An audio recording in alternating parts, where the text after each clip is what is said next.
Números capítulos 3 e 4. Deus está no meio do seu povo. Que maravilhoso espetáculo apresentava o acampamento de Israel nesse deserto ermo e árido! Que espetáculo para os anjos, para os homens e para os demônios! Os olhos de Deus estavam sempre postos nele. A sua presença estava ali. Ele habita no meio de seu povo militante. Era ali que havia encontrado a sua habitação. Não encontrou nem podia encontrar a sua habitação entre os esplendores do Egito, da Assíria ou de Babilônia. Sem dúvida, esses países apresentavam muitos atrativos para os olhos da carne. As artes e as ciências floresciam entre eles. A civilização tinha alcançado um ponto muito mais elevado entre essas nações antigas do que os modernos estão dispostos a admitir. O refinamento e o luxo eram provavelmente tão importantes como entre aqueles que têm as maiores pretensões. Mas, recorde-se, o Senhor não era conhecido entre esses povos. O seu nome nunca lhes havia sido revelado. Não habitava no meio deles. De certo, havia inumeráveis testemunhos do seu poder criador. E, além disso, a sua providência estava sobre eles. Deu-lhes chuva e estações frutíferas, enchendo os seus corações de alegria e mantimentos. As bênçãos e os benefícios da sua mão liberal eram derramados sobre eles, dia após dia, e ano após ano. As chuvas fertilizavam os seus campos e os raios de sol alegravam os seus corações. Mas não o conheciam nem o buscavam. A sua habitação não era ali. Nenhuma dessas nações podia dizer: o Senhor é a minha força e o meu cântico, Ele me foi por salvação, este é o meu, portanto lhe farei uma habitação, Ele é o Deus de meu pai, por isso, o exaltarei. Êxodo 15 verso 2. O Senhor havia fixado a sua habitação no seio do seu povo resgatado e em nenhum outro sítio. A redenção era a base indispensável da habitação de Deus no meio dos homens. Fora da redenção a presença divina só podia ocasionar a destruição do homem, porém, conhecida a redenção, essa presença assegura o mais elevado privilégio e a mais brilhante glória. Deus habitava no meio do seu povo Israel, desceu do céu não só para o resgatar da terra do Egito, mas para ser o seu companheiro de viagem através do deserto. Que pensamento! O Deus Altíssimo tendo a sua habitação nas areias do deserto e no próprio seio da congregação dos seus resgatados. Na verdade, não havia nada semelhante em todo o vasto mundo.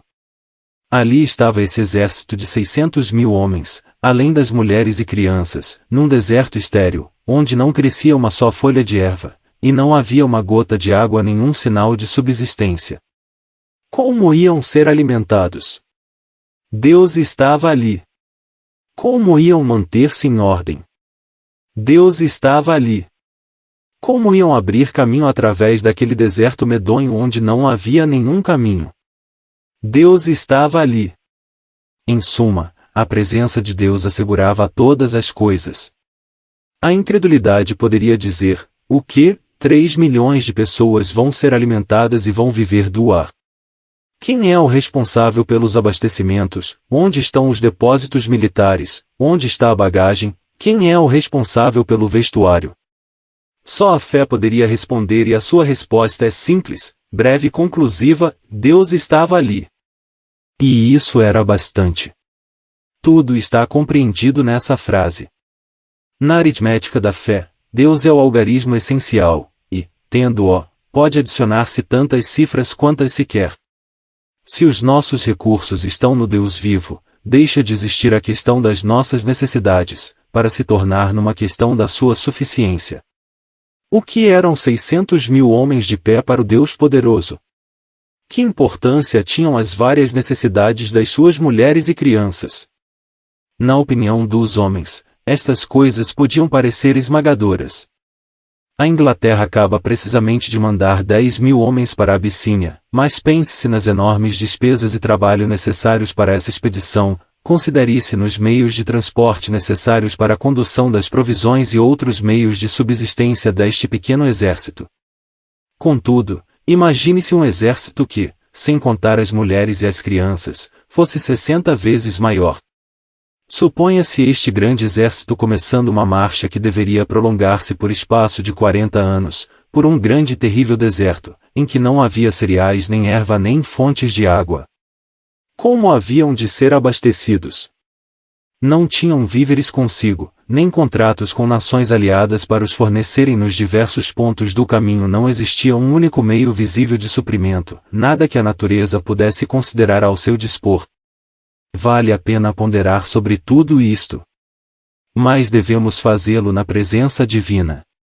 De nada aproveitaria a razão humana assentar-se e tentar resolver por cálculo tamanho problema. Não, amigo, só a fé pode resolvê-lo, e isso também só pela palavra de Deus. Aqui se encontra a verdadeira solução. Conte-se só com Deus para a solução do problema, e não haverá necessidade de nenhum outro fator para dar a resposta. Deixai-o de parte, e quanto mais forte for a razão e profunda a aritmética, mais desesperada será a vossa perplexidade. Assim a fé resolve a questão. Deus estava no meio do seu povo. Estava ali em toda a plenitude da sua graça e misericórdia, estava ali com o perfeito conhecimento das necessidades do seu povo e das dificuldades do seu caminho, com o seu poder onipotente e recursos ilimitados para fazer frente a essas dificuldades e suprir essas necessidades. E penetrou tão completamente nestas coisas, que, ao cabo de suas longas peregrinações no deserto, pôde apelar para os seus corações com palavras tão comovedoras como estas: pois o Senhor teu Deus te abençoou em toda a obra das tuas mãos. Ele sabe que andas por este grande deserto, estes 40 anos o Senhor teu Deus esteve contigo, coisa nenhuma te faltou. E também, nunca se envelheceu a tua veste sobre ti, nem se inchou o teu pé estes 40 anos. Deuteronômio 2 verso 7, capítulo 8 verso 4. Israel é uma figura da igreja. Ora, em todas estas coisas, o acampamento de Israel era uma figura intensa e notável. Uma figura de quê? Uma figura da igreja de Deus passando por este mundo. O testemunho à Escritura é tão claro sobre este ponto, que não deixa lugar para o curso da imaginação. Ora, tudo isto lhe sobreveio como figuras, e estão escritas para aviso nosso, para quem já são chegados os fins dos séculos. 1 Coríntios 10 verso 11. Podemos, pois, acercar-nos e contemplar com vivo interesse esse maravilhoso espetáculo e procurar tirar dele as preciosas lições que tão apropriada e eminentemente ele nos ensina. E, ó, que lições! Quem poderá apreciá-las devidamente? Pensai nesse acampamento misterioso no deserto composto, como havemos dito, de guerreiros, trabalhadores e adoradores. Que separação de todas as nações do mundo! Que falta absoluta de recursos! Que exposição ao inimigo! Que dependência absoluta de Deus! Não tinham nada, nada podiam fazer, nada podiam saber. Não tinham nada que comer, nem uma gota de água a mais do que recebiam, dia a dia, diretamente da mão de Deus. Quando à noite se retiravam para descansar, não tinham nem um simples átomo de provisões para o dia seguinte. Não havia armazéns, nem despensa nem fontes visíveis de suprimento, nada com que pudessem contar. Mas Deus estava ali, e isso, no parecer da fé, era bastante. Estavam resguardados com Deus. Esta é a única grande realidade. A fé não reconhece nada real, nada sólido, nada verdadeiro senão o Deus vivo, verdadeiro e eterno. A natureza podia volver os olhos cobiçosos para os celeiros do Egito e ver neles alguma coisa substancial. Mas a fé olha para o céu e encontra ali todos os seus recursos. Assim era no acampamento do deserto, e assim é com a igreja no mundo. Não havia uma só exigência, uma só contingência, uma só necessidade fosse de que natureza fosse que a presença divina não fosse uma resposta inteiramente suficiente. As nações dos incircuncisos podiam ver e maravilhar-se. Podiam, na confusão da cega incredulidade, levantar questões e procurar saber como podia alimentar-se um tal exército, vestir-se e manter-se em ordem. Certamente eles não tinham olhos para ver como isto podia ser feito. Não conheciam o Senhor Deus dos Hebreus, e portanto dizer-lhes que ele se havia encarregado daquela vasta assembleia ter-lhes ia parecido um conto fútil. E assim é agora a respeito da Igreja de Deus neste mundo, que pode muito bem ser chamado um deserto moral. Considerada do ponto de vista de Deus, essa assembleia não é do mundo, está completamente separada dele. Está tão fora do mundo como o acampamento de Israel estava fora do Egito. As águas do Mar Vermelho corriam entre o acampamento e o Egito, e as águas mais profundas e mais sombrias da morte de Cristo correm entre a Igreja de Deus e este presente século mau. É impossível conceber uma separação mais completa. Não são do mundo, diz o Senhor Jesus Cristo, como eu do mundo não sou, João 17 verso 16. E, agora, quanto à completa dependência, o que poderá haver de mais dependente do que a Igreja de Deus neste mundo? Ela não tem nada em si ou de si mesma. Está colocada no meio de um deserto, uma triste assolação, um vasto deserto, no qual não há literalmente nada com que ela possa viver. Não há uma só gota de água, nem uma simples porção de alimento próprio para a Igreja de Deus em toda a circunferência deste mundo. O mesmo sucede quanto à maneira como ela está exposta a toda a sorte de influências hostis. Nada pode ceder essa sua posição. Nada há uma simples influência amigável. Tudo é contra ela. Está no meio deste mundo como uma planta exótica, uma planta que pertence a um clima estrangeiro e colocada a uma esfera onde o solo e a atmosfera são igualmente incompatíveis com ela. A Igreja no mundo. Tal é a Igreja de Deus no mundo, uma coisa separada, dependente, indefesa, dependendo em tudo do Deus vivo. Está calculada para dar vivacidade, força e clareza aos nossos pensamentos a respeito da Igreja de forma a encararmos-la como o antítipo do acampamento no deserto, e não é de modo nenhum um capricho ou precipitação considerá-la assim, visto que 1 Coríntios 10 verso 11 claramente o mostra. Temos plena liberdade para dizer que o acampamento de Israel era literalmente o que a Igreja é moralmente. E, ainda mais, que o deserto era literalmente para Israel o que o mundo imoral e espiritualmente para a Igreja de Deus. O deserto era esfera e ação e perigo para Israel, não era a origem dos seus suprimentos ou contentamentos, e o mundo é a esfera da lida da Igreja e do perigo que ela corre, e não a origem dos seus suprimentos e gozo. É conveniente compreender este fato em todo o seu poder moral. A Assembleia de Deus no mundo, à semelhança da congregação no deserto, está inteiramente na dependência de Deus. Falamos, note-se, do ponto de vista divino do que a Igreja é à vista de Deus. Vista do ponto de vista humano, contemplada como ela é, no seu próprio estado prático atual, é, infelizmente, outra coisa. Ocupamo-nos apenas por agora com a ideia verdadeira e normal que Deus tem da Igreja no mundo.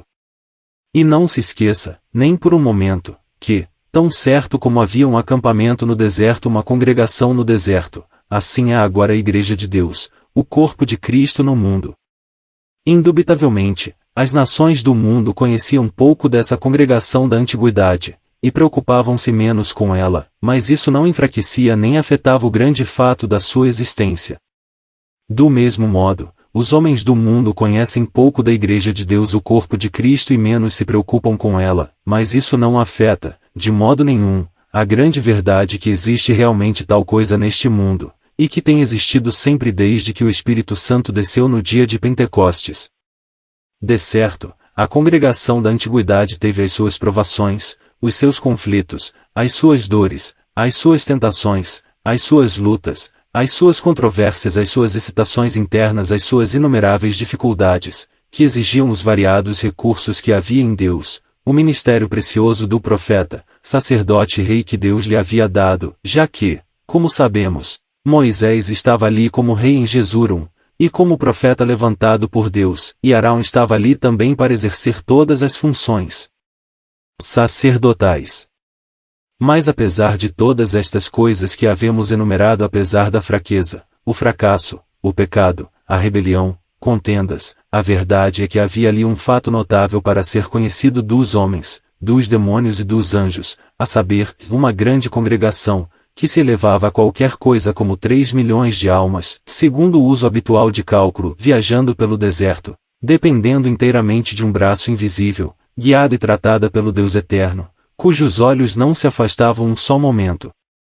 Desse misterioso e simbólico exército, sim, Deus habitava no meio dela, do seu povo, e nunca o abandonou, apesar da sua incredulidade, do seu esquecimento, da sua ingratidão e rebelião.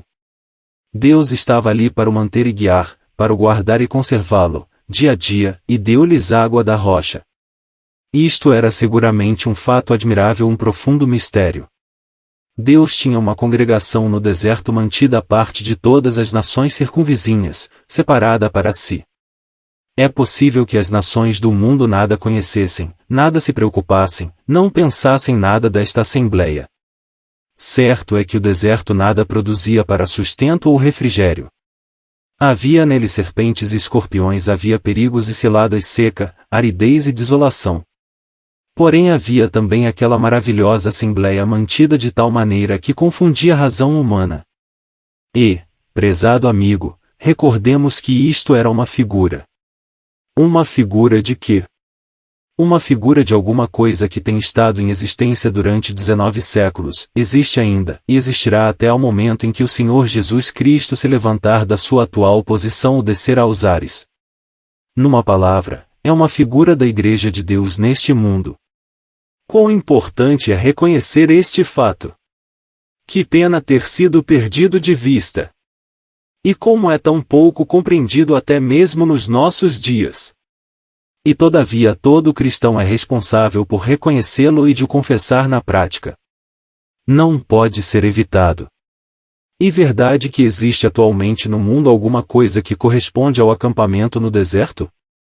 Certamente existe a igreja no deserto. Há uma assembleia que passa por este mundo como Israel passava pelo deserto. E, além disso, o mundo é, moral e espiritualmente, para a igreja o que o deserto era, literal e praticamente, para Israel. Israel não encontrou fontes do deserto, e a igreja de Deus não encontra fontes no mundo. Se as encontra, trai o seu Senhor. Israel não era do deserto, mas passava por ele, e a igreja de Deus não é do mundo, mas está de passagem pelo mundo. Se o amigo se compenetrar inteiramente disto, verá o lugar de completa separação que pertence à igreja de Deus no seu conjunto e a cada um dos seus membros individualmente. A igreja, do ponto de vista de Deus a seu respeito, está tão completamente separada deste mundo como separado estava o acampamento de Israel no meio do deserto que o rodeava. Existe tão pouco de comum entre a igreja e o mundo, como havia entre Israel e a areia do deserto. As mais brilhantes atrações e as mais sedutoras fascinações do mundo são para a igreja de Deus o que eram para Israel as serpentes, os escorpiões e os 1000 outros perigos do deserto. A igreja, o corpo de Cristo na terra. Tal é a ideia divina da igreja, e é com esta ideia que nos ocupamos agora. Quão diferente é com a que se chama igreja! Mas desejamos, contudo, que o amigo fixe a sua atenção, por agora, sobre o que é verdadeiro. Queremos que se coloque, pela fé, do lado do ponto de vista de Deus e considere a igreja desde ali. E só fazendo assim que pode formar uma verdadeira ideia do que é a igreja, ou da sua própria responsabilidade a respeito dela. Deus tem uma igreja no mundo. Há atualmente na terra um corpo em que habita o Espírito e unido a Cristo, a cabeça. Esta igreja, este corpo é composta de todos aqueles que verdadeiramente creem no Filho de Deus, e que estão unidos pelo grande fato da presença do Espírito Santo. Note-se que não se trata de uma opinião ou de certa ideia que pode aceitar-se ou não ao gosto de cada qual. É um fato divino. É uma grande verdade, quer lhe demos ouvidos ou não. A existência da igreja como um corpo é um fato, e nós, como crentes, somos membros dele.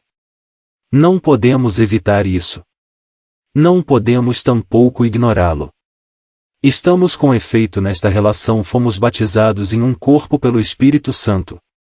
E uma coisa tão real e positiva como o nascimento de um menino numa família. Ocorreu o nascimento, o parentesco está formado, e nós só temos que reconhecê-lo e andarmos, dia a dia, com a compreensão desse fato. No próprio momento em que uma alma é nascida de novo, nascida de cima e selada pelo Espírito Santo, é incorporada no corpo de Cristo. Já não pode considerar-se como um indivíduo solitário, uma pessoa independente, um átomo isolado, é membro de um corpo, precisamente como a mão ou o pé é um membro do corpo humano. E um membro da Igreja de Deus, e não pode, propriamente ou verdadeiramente, ser membro de alguma coisa a mais. Como poderia o meu braço ser membro de qualquer outro corpo? E, segundo este mesmo critério, podemos perguntar, como poderia um membro do corpo de Cristo ser membro de qualquer outro corpo?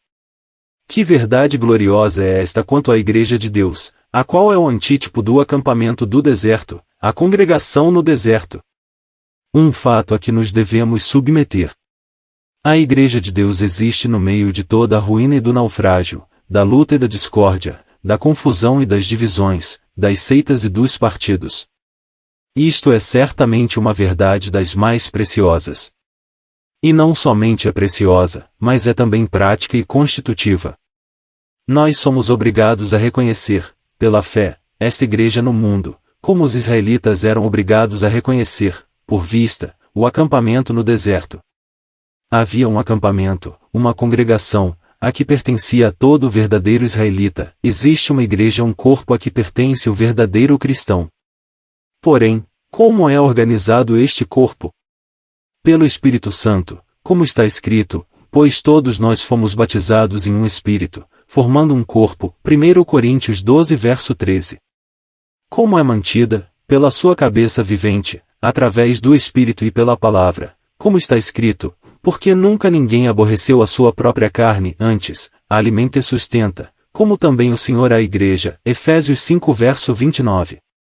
Isto não é bastante? Cristo não é suficiente? O Espírito Santo não basta? Precisamos de alguma coisa mais que as diversas virtudes que se encontram no nome de Jesus? Os dons do Espírito Santo não são acaso suficientes para o crescimento e manutenção da Igreja de Deus? O fato da presença divina na Igreja não assegura tudo que a Igreja possa por acaso necessitará, não é suficiente para as exigências de cada hora? A fé diz sim, e dilo com ênfase e decisão. A incredulidade, a razão humana diz, não, precisamos também de muitas outras coisas. Qual é a nossa resposta? Simplesmente esta: se Deus não é suficiente, não sabemos para onde nos havemos de voltar. Se o nome de Jesus não basta, não sabemos que fazer. Se o Espírito Santo não pode suprir todas as necessidades da comunhão, do ministério e do culto, então, não sabemos que dizer. Pode, todavia, dizer-se que as coisas não são como eram nos tempos apostólicos. A Igreja professa falhou, os dons do Pentecostes cessaram, os dias gloriosos do primeiro amor da Igreja desapareceram e, portanto, temos de adotar os melhores meios que estão ao nosso alcance para a organização e manutenção das nossas igrejas. A tudo isto nós respondemos: Deus não tem falhado, Cristo, o cabeça da Igreja, não tem faltado. O Espírito Santo não tem faltado. Nenhum J nem um tio da palavra de Deus tem falhado. Este é o verdadeiro fundamento da fé. Jesus Cristo é o mesmo ontem, e hoje, e eternamente. Hebreus 13 verso 8, ele disse: Eis que estou convosco. Quanto tempo? Durante os dias do primeiro amor, durante os tempos apostólicos. Enquanto a Igreja continuar fia. Não, eu estou convosco todos os dias, até a consumação dos séculos. Mateus 28 verso 20. Assim também, antes, quando, pela primeira vez em todo o cânone da Escritura, a Igreja, propriamente dita, é mencionada, temos essas palavras memoráveis: sobre esta pedra, rocha, filho do Deus vivo, edificarei a minha Igreja, e as portas do inferno não prevalecerão contra ela. Mateus 16 verso 18. Ora, a questão é esta: e essa Igreja está atualmente na terra com certeza. E tão verdade que existe uma igreja agora na terra como em outro tempo houve um acampamento no deserto. E assim como Deus estava nesse acampamento para suprir todas as necessidades do povo, do mesmo modo está agora verdadeiramente na igreja para ordenar e dirigir em todas as coisas, como está escrito: no qual também vós juntamente sois edificados para a morada de Deus no Espírito. Efésios 2 verso 22.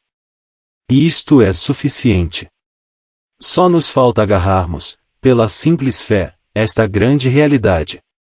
O nome de Jesus é suficiente para todas as necessidades da Igreja de Deus, assim como é para a salvação da alma. Uma coisa é tão verdadeira como a outra. Porque onde estiverem 2 ou 3 reunidos em meu nome, aí estou eu no meio deles. Mateus 18 verso 20. Isto deixou de ser verdadeiro. Se não deixou de ser verdadeiro, não será a presença de Cristo suficiente para a sua Igreja? Necessitamos de fazer planos ou de atuarmos por nossa iniciativa em assuntos de igreja? Não necessitamos de fazer mais do que com o assunto da salvação da alma. Que dizemos nós ao pecador? Confia em Cristo. Que dizemos ao crente? Confia em Cristo. Que dizemos a uma assembleia de santos, seja pequena ou grande, confia em Cristo. Há alguma coisa que ele não possa fazer? Haveria alguma coisa difícil ao Senhor? Já se esgotou o tesouro dos seus dons e graças? Não pode proporcionar dons ao ministério? Não pode levantar evangelistas, pastores e doutores? Não pode fazer frente a todas as variadas necessidades da sua igreja no deserto? Se ele não pode, onde estamos nós? Que faremos? Para onde nos voltaremos? Que tinha que fazer a congregação de outro tempo? Olhar para o Senhor. Em todas as coisas, sim, em todas as coisas, por alimento, por água, por vestuário, por orientação, por proteção, por tudo. Todos os seus recursos estavam em Ele. Devemos nós recorrer a alguém mais? Nunca. Cristo, nosso Senhor, é amplamente bastante, apesar de todo o nosso fracasso e ruína, pecado e infidelidade. Ele enviou o Espírito Santo, o outro Consolador, para habitar com e no seu povo, para formar com eles um só corpo e uni-los à cabeça vivente no céu. O Espírito é o poder de unidade, de comunhão, de ministério e de culto. Não nos tem abandonado, e não nos abandonará. Demos-lhe lugar para atuar. Guardemo-nos escrupulosamente de tudo que possa contribuir para o extinguir, impedir de atuar ou entristecê-lo. Reconheçamos o seu próprio lugar na igreja e sujeitemo-nos em tudo à sua direção e autoridade. Estamos convencidos de que aqui está o verdadeiro segredo de poder e bênção. Negamos a ruína? Como poderíamos negá-la? Infelizmente apresenta-se como um fato demasiado palpável e notório para ser negado. Procuramos negar a nossa parte da ruína, a nossa loucura e o nosso pecado? Provera a Deus que a sentíssemos mais intensamente. Mas acrescentaremos ao nosso pecado a negação da graça e do poder de nosso Senhor para nos valerem na nossa loucura e ruína? Desprezaremos o Senhor, a fonte de águas vivas, para cavarmos para nós próprios cisternas rotas que não podem reter água? Deixaremos a rocha dos séculos para nos apoiarmos às canas quebradas da nossa imaginação? Deus nos livre! Antes seja a linguagem dos nossos corações, ao pensarmos no nome de Jesus, de louvores e gratidão. Mas não suponha o amigo que pretendemos conceder a mínima aprovação às pretensões eclesiásticas. Aborrecemo-las completamente, consideramo-las inteiramente desprezíveis. Cremos que nunca será possível ocuparmos um lugar demasiadamente humilde. Um lugar modesto e um espírito humilde são o que mais nos convém em vista do nosso pecado comum e da nossa vileza. Tudo que procuramos sustentar é isto, a suficiência do nome de Jesus para todas as necessidades da Igreja de Deus, em todos os tempos e em todas as circunstâncias. Havia todo o poder nesse nome nos tempos apostólicos, e por que não o terá agora? Esse nome glorioso sofreu alguma alteração? Não. Bendito seja Deus. Bem, então é suficiente para nós neste momento, e tudo o que precisamos é confiar nele inteiramente e mostrarmos que confiamos desta maneira, recusando completamente qualquer outro fundamento de confiança, e saindo, com ousada decisão, para esse precioso e incomparável nome. Bendito seja o seu nome, ele tem descido até a mais baixa congregação, ao plural mais reduzido, visto que tem dito, onde estiverem 2 ou 3 reunidos em meu nome, aí estou eu no meio deles. Isto ainda tem algum valor? Ou já perdeu o seu poder, já não tem aplicação? Quando foi revogado? Prezado amigo cristão, conjuramos-te por meio de todos os argumentos que deveriam influir sobre o teu coração a que deis o teu cordial assentimento a esta verdade eterna, a saber, a plena suficiência do nome do Senhor Jesus Cristo para a Igreja de Deus, em qualquer condição que possa ser achada, durante todo o curso da sua história. Exortamos-te não apenas que consideres isto como uma verdadeira teoria, mas que a confesses na prática, e então seguramente provarás a profunda bem-aventurança da presença de Jesus no lugar de separações, uma bem-aventurança que tem de ser posta em prática para poder ser conhecida, mas, uma vez experimentada, não pode jamais ser esquecida ou abandonada por coisa alguma. Usando a expressão, a plena suficiência do nome do Senhor Jesus Cristo, queremos dizer tudo o que está assegurado para o seu povo nesse nome: vida, justiça, aceitação, a presença do Espírito Santo com todos os diferentes dons, um centro divino ou ponto de reunião. Numa palavra, cremos que tudo quanto a Igreja possa possivelmente necessitar para o tempo presente ou a eternidade está compreendido nesse glorioso nome, o Senhor Jesus Cristo. Mas não tínhamos a intenção de prosseguir até tão longe com esta linha de pensamentos ou de redigir uma introdução tão extensa à parte do livro que temos perante nós, e para a qual desejamos agora chamar a atenção do amigo. Ao considerar atentamente a congregação no deserto, Atos 7 verso 38, descobrimos que é composta de 3 elementos distintos, a saber, guerreiros, obreiros e adoradores. Havia uma nação de guerreiros, uma tribo de obreiros, uma família de adoradores ou sacerdotes. Já aludimos aos primeiros e vimos como cada um, segundo a sua linhagem, tomou o seu lugar segundo a sua bandeira e conforme a ordem do Senhor. Vamos nos deter por uns momentos com os segundos e ver cada um entregue a sua obra e serviço, segundo a mesma ordenação. Já consideramos os guerreiros, meditemos sobre os obreiros. Os levitas. Os levitas estavam claramente assinalados de entre as outras tribos e eram chamados a ocupar um posto muito especial e para um serviço particular.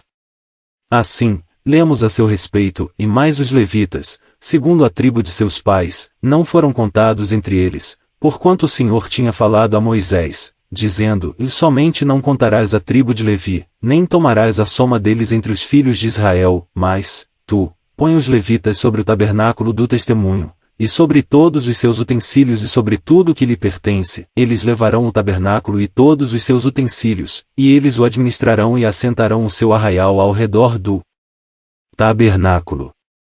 E, quando o tabernáculo partir, os levitas o desarmarão, e, quando o tabernáculo assentar arraial, os levitas o armarão, e o estranho que se chegar morrerá.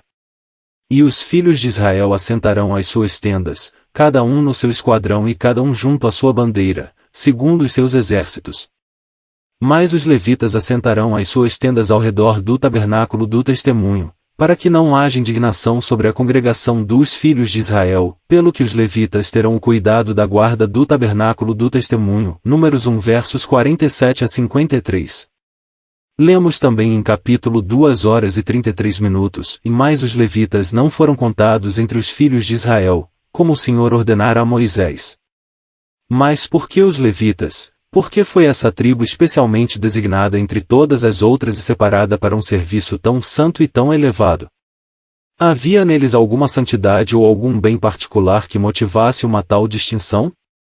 Não, de certo, nem por natureza nem por sua conduta, como podemos ver pelas seguintes palavras: Simeão e Levi são irmãos, as suas espadas são instrumentos de violência. No seu secreto conselho, não entre minha alma, com a sua congregação, minha glória não se ajunte, porque, no seu furor mataram varões, e na sua teima, arrebataram bois. Maldito seja o seu furor, pois era forte, e a sua ira, pois era dura. Eu os dividirei em Jacó e os espalharei em Israel. Gênesis 49 versos 5 a 7. Tal era Levi por natureza e pela prática, voluntarioso, violento e cruel. Como é notável que um tal homem fosse escolhido e elevado a um posto tão alto e de tão santo privilégio. Seguramente podemos dizer que era graça desde o começo ao fim. É desígnio da graça cuidar dos piores casos. Debruça-se sobre as maiores profundidades e ajunta de ali os seus mais brilhantes troféus. Esta é uma palavra fiel e digna de toda a aceitação, que Cristo Jesus veio ao mundo, para salvar os pecadores, dos quais eu sou o principal. 1 Timóteo 1 verso 15. A mim, o mínimo de todos os santos, me foi dada esta graça de anunciar entre os gentios, por meio do Evangelho, as riquezas incompreensíveis de Cristo. Efésios 3 verso 8. Mas como é surpreendente a linguagem, no seu secreto conselho, não entre minha alma com a sua congregação, minha glória não se ajunte. Deus é demasiado puro de olhos para ver o mal e não pode contemplar a iniquidade. Deus não podia entrar no secreto conselho de Levi nem ajuntar-se com a sua congregação. E isso era impossível. Deus não podia ter alguma coisa que ver com a obstinação, ferocidade e crueldade. Mas podia contudo introduzir Levi no seu secreto conselho e juntá-lo à sua assembleia. Podia tirá-lo da sua habitação, onde havia instrumentos de crueldade, e trazê-lo para o tabernáculo para estar ocupado com os instrumentos sagrados e vasos que ali havia. Isto era graça livre, soberana graça, e nisto deve buscar-se a base de todo o alto e abençoado serviço de Levi. Tanto quanto lhe dizia respeito pessoalmente, existia uma distância imensurável entre si e o Deus Santo, um abismo que nenhum poder humano podia transpor. O Deus Santo não podia ter nada de comum com a obstinação, a ferocidade e a crueldade, mas o Deus de graça podia ocupar-se de Levi. Em sua soberana misericórdia, podia visitar um tal e levantá-lo das profundidades da sua degradação moral e trazê-lo para um lugar de aproximação de si mesmo. E, que contraste maravilhoso entre a posição de Levi por natureza e a sua posição pela graça! Entre os instrumentos de crueldade e os vasos do santuário. Entre Levi em Gênesis 34 e Levi em Números 3 e 4. Mas consideremos a forma como Deus trata com Levi, o fundamento sobre o qual foi levado a um tal lugar de bênção. Para isso será necessário referir o capítulo 8 do nosso livro, e ali seremos levados a penetrar no segredo de todo o assunto. Veremos que nada que pertencia a Levi foi, e não podia ser, permitido, nenhum dos seus caminhos foi aprovado, e todavia deu-se a mais perfeita manifestação da graça, a graça reinando por meio da justiça. Falamos do símbolo e do seu significado. Segundo a narração já referida, todas estas coisas lhes aconteceram como figuras. Não se trata da questão de saber até que ponto os levitas viam por meio destas coisas. O ponto em questão não é este. Não temos de perguntar o que os levitas viam nos desígnios de Deus a seu respeito, mas o que aprendemos com eles? A purificação dos levitas. E falou o Senhor a Moisés, dizendo: Toma os levitas do meio dos filhos de Israel e purifica-os, e assim lhes farás, para os purificar, esparge sobre eles a água da expiação, e sobre toda a sua carne farão passar a navalha, e lavarão os seus vestidos, e se purificarão. Números 8 versos 5 a 7. Aqui temos, em figura, o único princípio divino de purificação. E a aplicação da morte à natureza e todos os seus hábitos. É a palavra de Deus aplicada ao coração e à consciência de uma forma viva. Nada pode ser mais expressivo que a dupla ação apresentada nesta passagem. Moisés devia espargir a água da expiação sobre eles, e ato contínuo eles deviam cortar todo o seu pelo e lavar todo o seu vestuário. Há nisto grande beleza e precisão. Moisés, representando os direitos de Deus, purifica os levitas em conformidade com esses direitos, e eles, estando purificados, são capazes de fazer passar a navalha sobre tudo que era apenas o crescimento da natureza e de lavar o seu vestuário, que representa, de uma forma simbólica, a purificação dos seus hábitos de conformidade com a palavra de Deus. Este era o modo de Deus satisfazer tudo o que dizia respeito ao estado natural de Levi, a obstinação, ferocidade e crueldade. A água pura e a navalha afiada entravam em ação, a lavagem e o corte do pelo deviam continuar até que Levi estivesse apto a ter acesso aos vasos do santuário. Assim é em todos os casos. Não pode haver, tolerância para a natureza entre os obreiros de Deus. Nunca houve erro mais falaz do que procurar alistar a natureza no serviço de Deus. Não importa qual o meio por que se procure melhorá-la ou regulá-la. Não é o melhoramento que servirá, mas, sim, a morte. É da maior importância para o amigo compreender claramente esta grande verdade prática. O homem tem sido pesado na balança e foi achado em falta. O prumo foi-lhe aplicado e ele foi achado torto. E de todo impossível tentar reformá-lo. Nada resultará senão a água e a navalha. Deus fechou a história do homem. Pôs-lhe fim na morte de Cristo. O primeiro grande fato em que o Espírito Santo insiste sobre a consciência humana é que Deus pronunciou o seu solene veredicto sobre a natureza humana e que é necessário que esse veredicto seja aceito por cada um contra si mesmo. Não é uma questão de opinião ou de sentimento. Alguém poderá dizer, não vejo ou não sinto que sou tão mal como parece querer dar a entender. A nossa resposta é que isso em nada afeta a questão. Deus pronunciou a sua sentença sobre todos, e o primeiro dever do homem é inclinar-se a essa sentença e aceitá-la. De que teria servido a Levi dizer que não concordava com o que a palavra de Deus dizia a respeito dele? Isso teria ou poderia alterar a questão a seu respeito? De modo nenhum. A declaração divina era a mesma quer Levi assentisse quer não, mas é evidente que o primeiro passo no caminho da sabedoria era submeter-se a essa declaração. Tudo isto está expresso, em figura, na água e na navalha no ato de lavar e de passar a navalha por todo o corpo. Nada poderia ser mais significativo ou expressivo. Estes atos mostram a verdade solene da sentença de morte sobre a natureza e a execução do juízo contra tudo que a natureza produz. E o que é, queremos perguntar, o significado do ato iniciativo do cristianismo? O batismo não representa o fato bendito de que o nosso homem velho, a nossa natureza caída está completamente posto de parte e que nós somos introduzidos numa posição inteiramente nova. Com certeza. E como usamos a navalhar mediante uma própria e severa condenação, dia a dia, e a austera negação de tudo que precede da natureza. Este é o verdadeiro caminho que devem seguir todos os obreiros de Deus no deserto. Quando consideramos a conduta de Levi em Siquém, Gênesis 34, e a narração que é feita a seu respeito em Gênesis 49, podemos perguntar, como pode permitir-se a uma pessoa assim levar os vasos do santuário? A resposta é que a graça de Deus brilha na chamada de Levi, e a santidade em sua purificação. Foi chamado para a obra, segundo as riquezas da graça divina, mas foi tornado apto para a obra segundo os direitos da santidade divina. Assim deve ser com todos os obreiros de Deus. Estamos absolutamente convencidos que estamos aptos para a obra de Deus na medida em que a natureza é posta sob o poder da cruz e da navalha afiada da própria reprovação. A vontade própria nunca pode ser útil no serviço de Deus, pelo contrário, tem de ser posta de lado, se queremos saber o que é o verdadeiro serviço. Existe, infelizmente, muita coisa que passa por ser serviço e que, julgada à luz da presença divina, seria reconhecida apenas como fruto de uma vontade inquieta. Isto é muito solene, e exige a nossa mais séria atenção.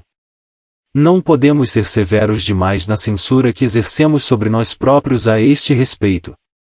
O coração é tão enganoso que podemos ser levados a imaginar que estamos fazendo a obra do Senhor, quando, na realidade, estamos apenas buscando a nossa própria complacência.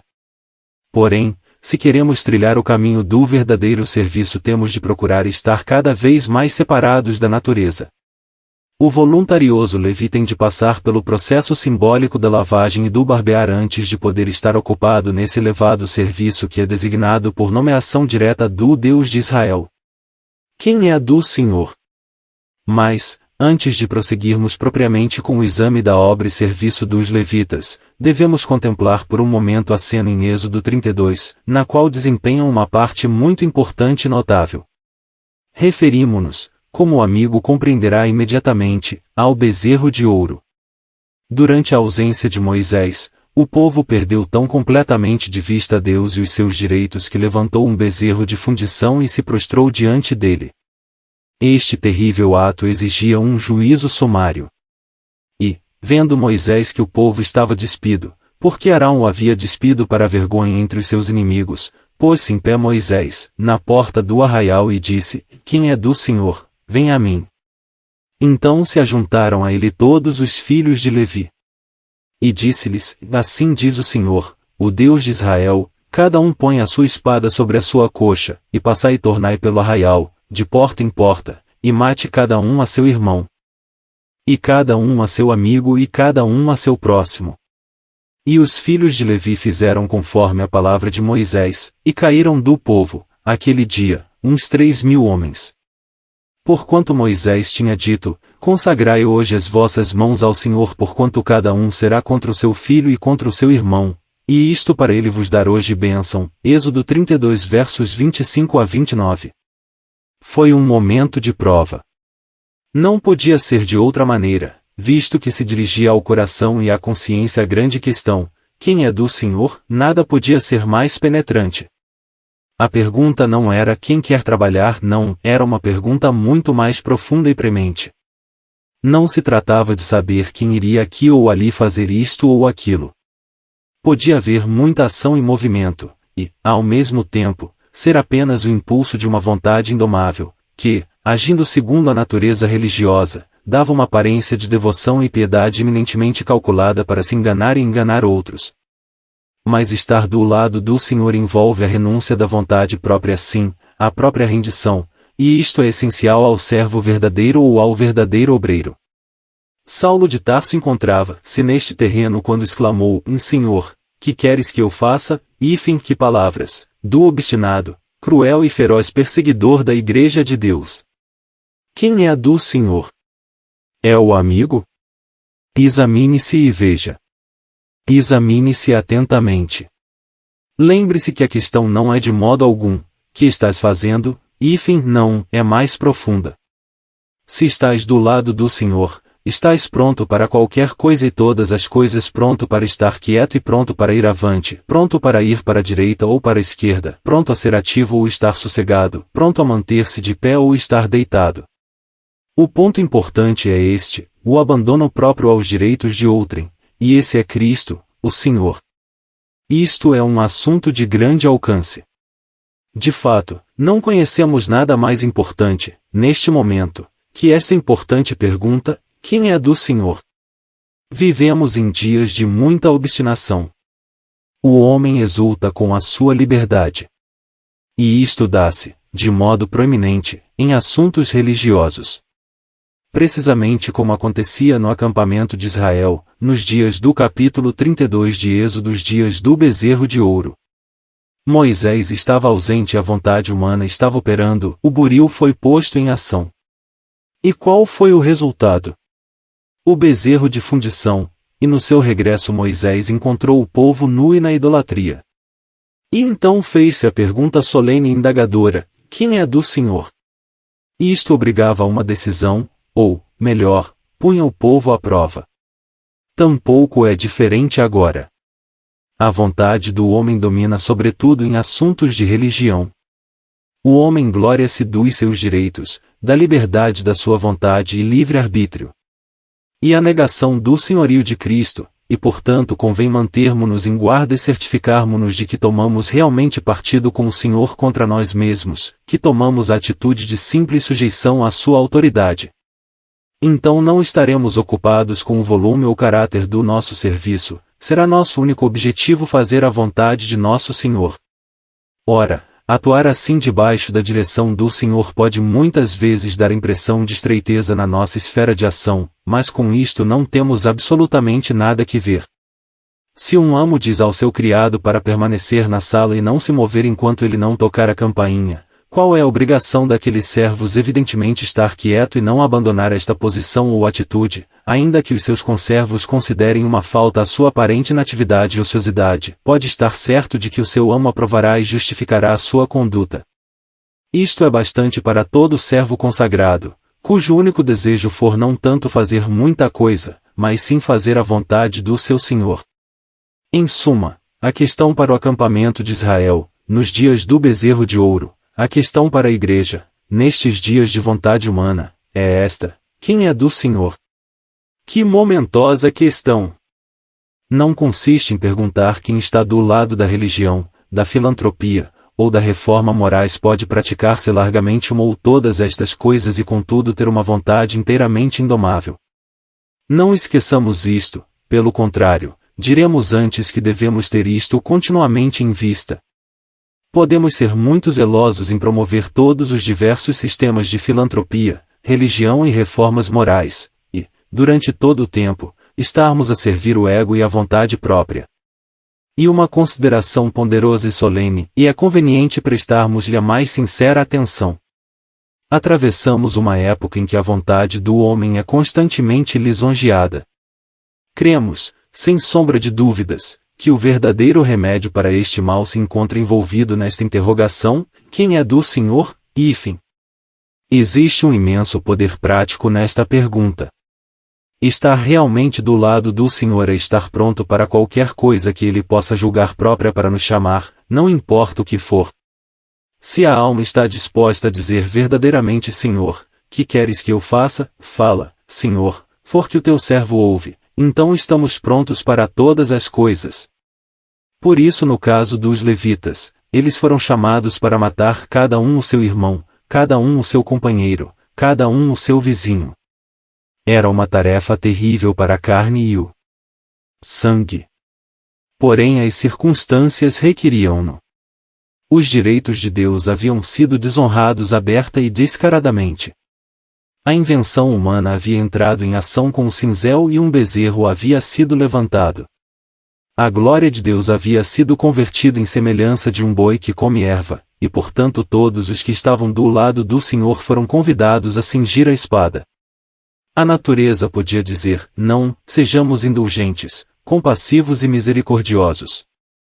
Conseguiremos mais por benevolência do que por severidade. Nenhum bem pode haver em ferir as pessoas. Existe muito mais poder em amor do que no rigor. Amemo-nos uns aos outros. Assim poderia a natureza humana ter feito as suas sugestões, podia argumentar e racionar desta forma. Porém, a ordem era clara e terminante: cada um põe a sua espada sobre a sua coxa. A espada era a única coisa que era de utilidade enquanto estivesse ali o bezerro de ouro.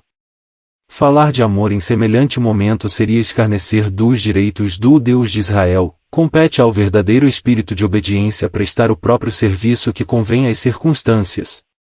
Um servo não tem que raciocinar, deve, simplesmente, fazer o que se lhe manda. Fazer uma pergunta ou expor uma objeção é abandonar o nosso lugar de servo. Poderia parecer uma tarefa terrível matar um irmão, um companheiro ou um vizinho. Porém a palavra do Senhor era imperativa. Não deixava lugar para pretextos, e os levitas, por graça, mostraram uma pronta e completa obediência. E os filhos de Levi fizeram conforme a palavra de Moisés. A fidelidade dos levitas.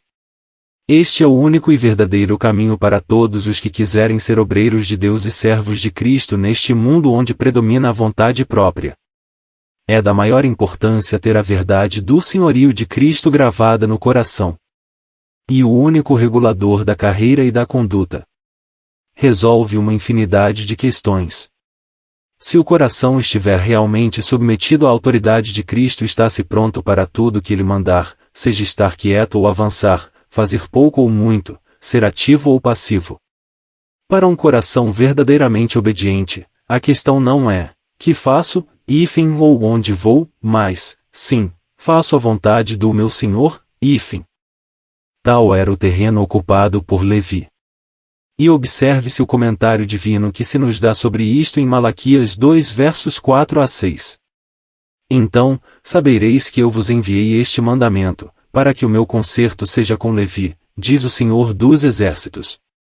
Meu concerto com ele foi de vida e de paz, e eu lhes dei par que me temesse, e me temeu e assombrou-se por causa do meu nome. A lei da verdade esteve na sua boca, e a iniquidade não se achou nos seus lábios. Andou comigo em paz, e em retidão, e apartou a muitos da iniquidade. Observe-se também a bênção pronunciada pelos lábios de Moisés em Deuteronômio 33 versos 8 a 11. E de Levi disse: Teu Tumim e teu Urim são para o teu amado, que tu provaste, em Massá, com quem contendeste nas águas de Meribá. Aquele que disse a seu pai e a sua mãe: E nunca ouvi. E não conheceu a seus irmãos, e não estimou a seus filhos, pois guardaram a tua palavra e observaram o teu concerto. Ensinaram os teus juízos a Jacó e a tua lei a Israel, levaram incenso ao teu nariz e o holocausto sobre o teu altar. Abençoa o seu poder, ó Senhor, e a obra das suas mãos te agrade. Fere os lombos dos que se levantavam contra ele e o aborrecem, que nunca mais se levantem. Poderia ter parecido severidade indesculpável que Levi não tivesse visto os seus pais nem conhecido ou reconhecido seus irmãos. Porém os direitos de Deus são soberanos, e Cristo, nosso Senhor, declarou estas solenes palavras: se alguém vier a mim e não aborrecer a seu pai, e mãe, e mulher, e filhos, e irmãos, e irmãs, e ainda também a sua própria vida, não pode ser meu discípulo. Lucas 14 verso 26. Estas palavras são claras, e nos fazem penetrar no segredo do que está no fundo de todo o verdadeiro serviço. Ninguém pense que não devemos ter afetos naturais. Longe de nós tal pensamento. Isso seria aderirmos moralmente à apostasia dos últimos dias, veja-se 2 Timóteo 3 verso 3.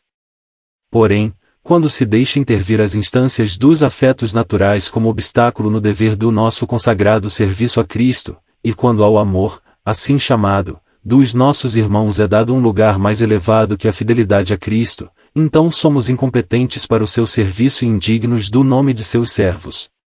Note-se atentamente que o que constituía o fundamento moral do título de Levi para ser empregado no serviço do Senhor era o fato que ele não via os seus pais nem reconhecia seus irmãos nem conhecia os seus filhos. Numa palavra, pôde pôr inteiramente de parte as exigências da natureza e dar aos direitos do Senhor o lugar principal em seu coração. Esta é, repito, a única base verdadeira do caráter de servo. Isto é um assunto de muita importância, que requer a mais séria atenção do amigo cristão. Pode haver muitas coisas que se assemelham a serviço, muita atividade de idas e vindas, de atos e palavras, e ao mesmo tempo, pode não haver um simples átomo de verdadeiro serviço de levita. Sim, pode, segundo a apreciação de Deus, se apenas a atividade agitada da vontade. O que dirá alguém? A vontade pode manifestar-se no serviço de Deus ou matéria religiosa? Pode manifestar-se e infelizmente manifesta-se. Frequentemente a energia aparente e a infecundidade no trabalho e serviço estão em proporção equitativa com a energia da vontade. E isto é particularmente solene. Exige o mais severo auto-juízo à luz da presença divina. O verdadeiro serviço não consiste em grande atividade, mas em profunda sujeição à vontade do nosso Senhor, e sempre que esta sujeição existe haverá boa disposição de ânimo para suprimir os direitos de pais, irmãos e filhos, de forma a cumprir a vontade daquele que reconhecemos como nosso Senhor. De certo, devemos amar os nossos pais, os nossos irmãos e os nossos filhos. Não se trata de os amarmos menos, mas, sim de amar mais a Cristo. E preciso que o Senhor e os seus direitos ocupem sempre o primeiro lugar em nosso coração, se queremos ser verdadeiros servos de Deus, verdadeiros servos de Cristo, verdadeiros levitas no deserto. Era isto que caracterizava os atos de Levi na ocasião a que nos referimos. Os direitos de Deus estavam em causa, e por isso os direitos da natureza não eram tomados em consideração. Os pais, os irmãos e os filhos, por mais queridos que pudessem ser, não podiam ser um obstáculo quando a glória do Deus de Israel tinha sido mudada em semelhança de um boi que come erva. A questão apresenta-se aqui em toda a sua importância e magnitude. Os laços de parentesco natural, com todos os direitos, deveres e responsabilidades inerentes a tais laços, terão sempre o seu próprio lugar e legítima atenção daqueles cujos corações, espíritos e consciências têm sido colocados sob a influência reguladora da verdade de Deus. Nada senão o que é realmente devido a Deus deve ser permitido que infrinja aqueles direitos que são fundados sobre o parentesco natural. É uma consideração necessária e das mais salutares e sobre a qual desejo particularmente insistir perante o amigo jovem. Temos de nos guardar sempre do espírito de obstinação e egoísmo, que nunca é tão perigoso como quando se reveste de aparência de serviço religioso e do trabalho assim chamado. É conveniente estarmos seguros de que somos direta e simplesmente dirigidos em obediência aos direitos de Deus quando negligenciamos os direitos do parentesco natural. No caso de Levi, o assunto era tão claro como o sol, e por isso a espada do juízo e não o beijo de afeição era o que convinha nesse momento crítico. Assim também na nossa história, há momentos em que seria manifesta deslealdade a Cristo Nosso Senhor atender, por um momento, à voz do parentesco natural. As observações precedentes podem ajudar o amigo a compreender os atos dos levitas em Êxodo 32 e as palavras do Senhor em Lucas 14 verso 26.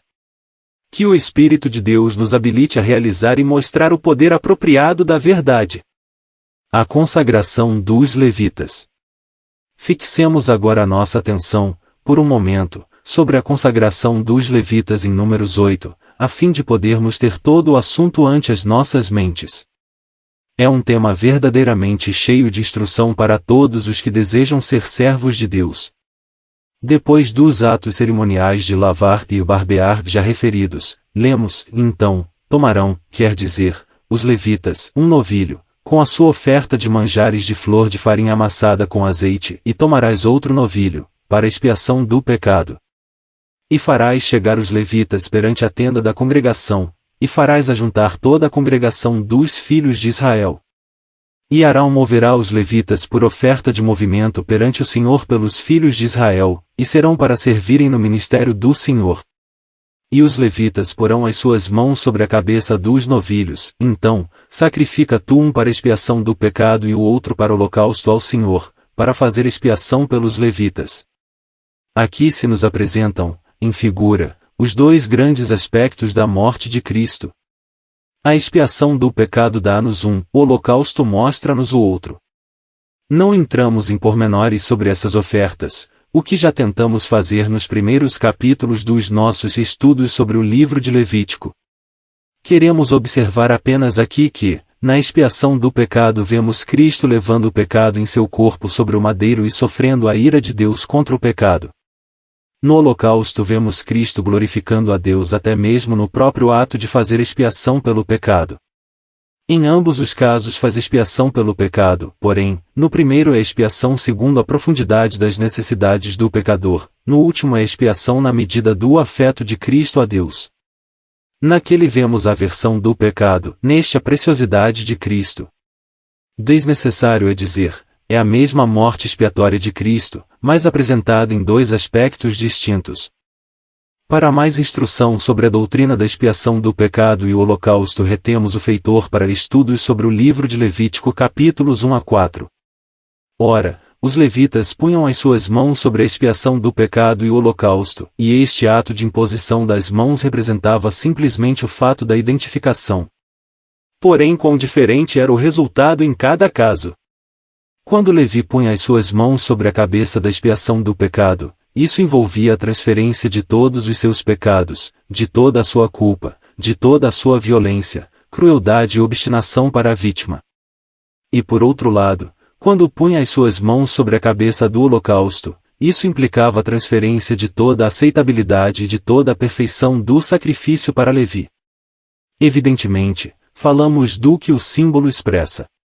Não procuramos averiguar até que ponto a inteligência de Levi compreendia estas coisas, procuramos apenas desenrolar o significado do símbolo cerimonial e, seguramente, nenhuma figura poderia ser mais expressiva do que a imposição das mãos, quer a contemplemos no caso da expiação do pecado ou no caso do holocausto.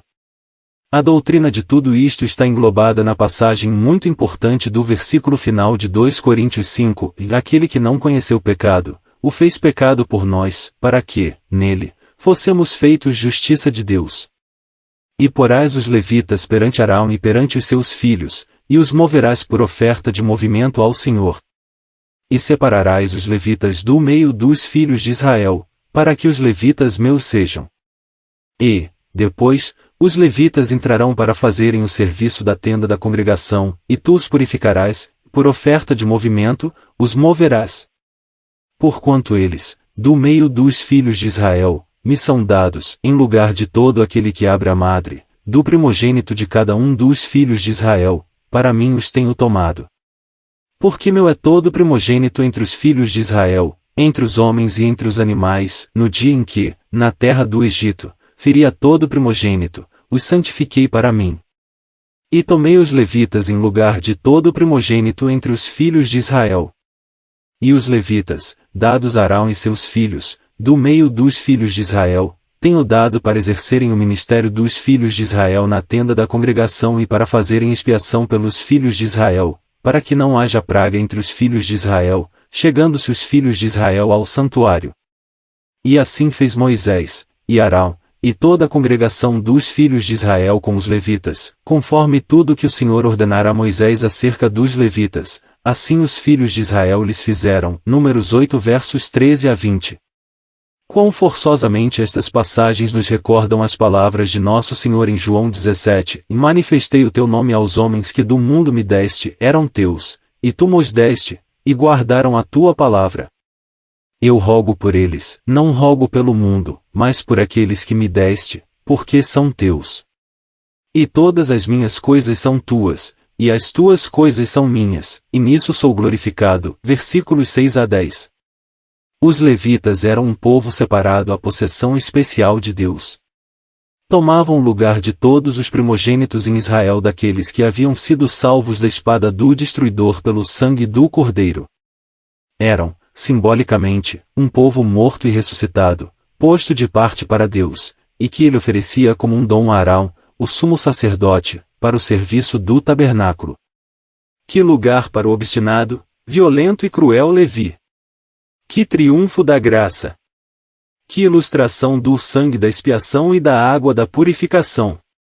Estavam, por natureza e por suas obras, longe de Deus, mas o sangue da expiação e a água da purificação e a navalha do juízo próprio tinham feito a sua bendita obra, e por isso os levitas estavam em condições de serem apresentados como tais como um dom a Arão e seus filhos para serem associados com eles nos serviços sagrados do tabernáculo da congregação. Em tudo isto, os levitas eram um símbolo notável do povo de Deus agora. Os que formam este povo têm sido levantados das profundidades da sua degradação e ruína como pecadores. Estão lavados no precioso sangue de Cristo, purificados pela aplicação da palavra e chamados ao exercício de habitual e severa condenação de si mesmos. Assim estão aptos para o serviço santo a que são chamados. Deus deu-os a seu Filho para que pudessem ser os seus servos neste mundo. Eram teus e tu mos deste. Que pensamento maravilhoso! E pensarmos que se pode falar assim de nós. Pensar que somos propriedade de Deus e dom de Deus a seu Filho. Bem podemos dizer que isto ultrapassa a imaginação humana. Não só estamos salvos do inferno, o que é verdade, não só estamos perdoados, justificados e aceitos, o que é tudo verdade, mas somos chamados para o elevado e supremo cargo de levar por este mundo o nome, o testemunho e a glória de nosso Senhor Jesus Cristo. Esta é a nossa obra como verdadeiros levitas. Como homens de guerra, somos chamados para lutar, como sacerdotes, temos o privilégio de adorar, mas como levitas, temos a responsabilidade de servir, e o nosso serviço consiste em levar através deste árido deserto o antítipo do tabernáculo e esse tabernáculo era o símbolo de Cristo. Esta é claramente a nossa linha de serviço.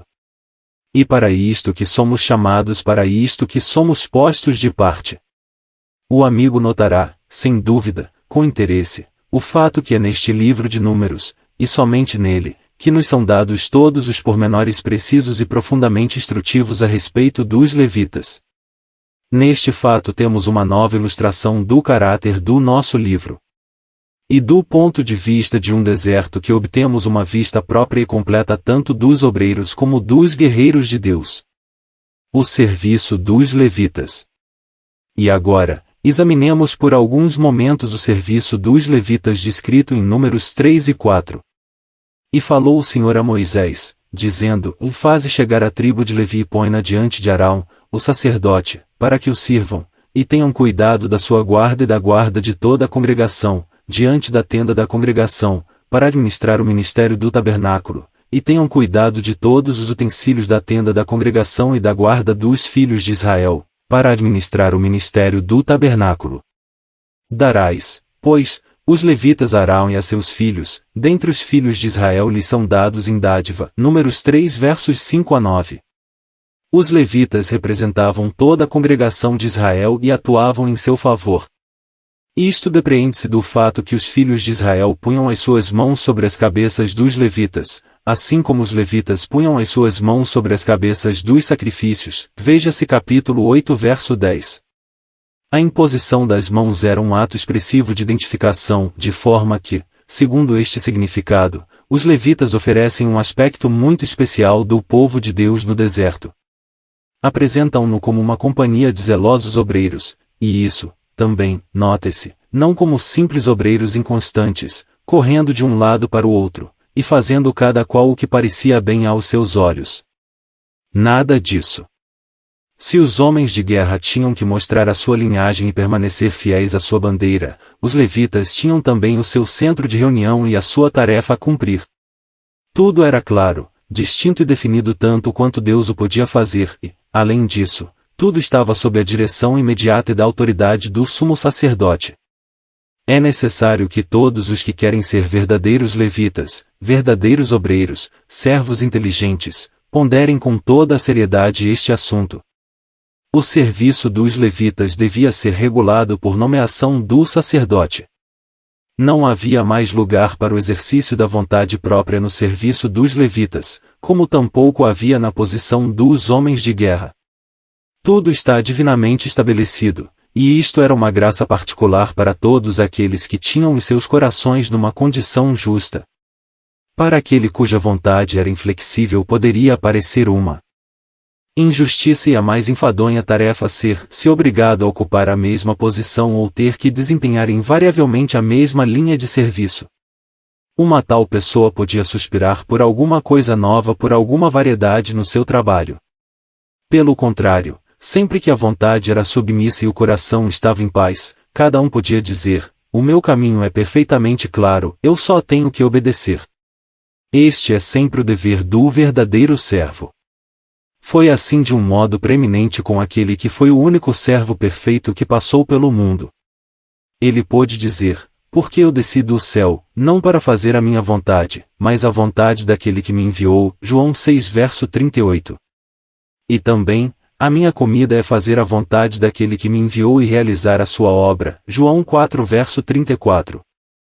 Porém, há outro fato a respeito dos levitas que merece a nossa atenção, e este é que o seu serviço dizia respeito exclusivamente ao tabernáculo e o que lhe pertencia. Nada mais tinham que fazer. Pensar que podiam meter mão em qualquer outra coisa seria para um levita renegar a sua chamada, abandonar a sua obra divinamente determinada e apartar-se dos mandamentos de Deus. O mesmo acontece com o cristão agora. A sua tarefa exclusiva, a sua única e grande obra, o seu serviço essencial é Cristo e os seus interesses. Nada mais tem que fazer. Para um cristão pensar em lançar a sua mão a qualquer outra coisa é renegar a sua chamada, abandonar a sua obra divinamente estabelecida e furtar-se aos mandamentos divinos. Um verdadeiro levita da antiguidade podia dizer: para mim o viver é o tabernáculo, e um verdadeiro cristão pode dizer: para mim viver é Cristo. A grande questão em tudo quanto pode apresentar-se a um cristão é esta: posso associar Cristo com isto? Se não posso, nada tenho absolutamente que ver com o assunto. Esta é a verdadeira forma de encarar as coisas. Não se trata da questão quanto ao que há de bom ou mal nisto ou naquilo. Não, é apenas uma questão de saber até que ponto interessa ao nome e à glória de Cristo.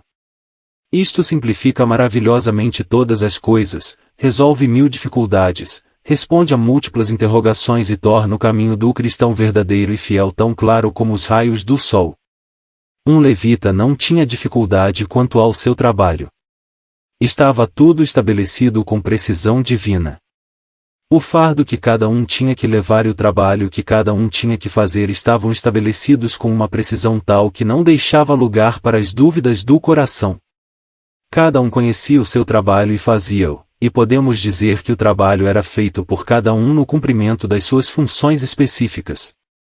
Não era correndo de cá para lá e fazendo isto ou aquilo que se cumpria plenamente o serviço do tabernáculo, mas do modo como cada um ocupava assiduamente da sua tarefa especial.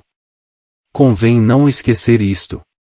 Somos, como cristãos, bastante propensos a rivalizar uns com os outros, e podemos estar certos de atuar assim se cada um de nós não segue a linha de trabalho divinamente estabelecida. Dizemos divinamente estabelecida e desejamos acentuar esta expressão. Não temos o direito de escolher a nossa própria obra. Se o Senhor fez a um homem evangelista, a outro doutor, e mestre, a outro pastor e a outro doutor para exortação, como deve fazer-se o trabalho?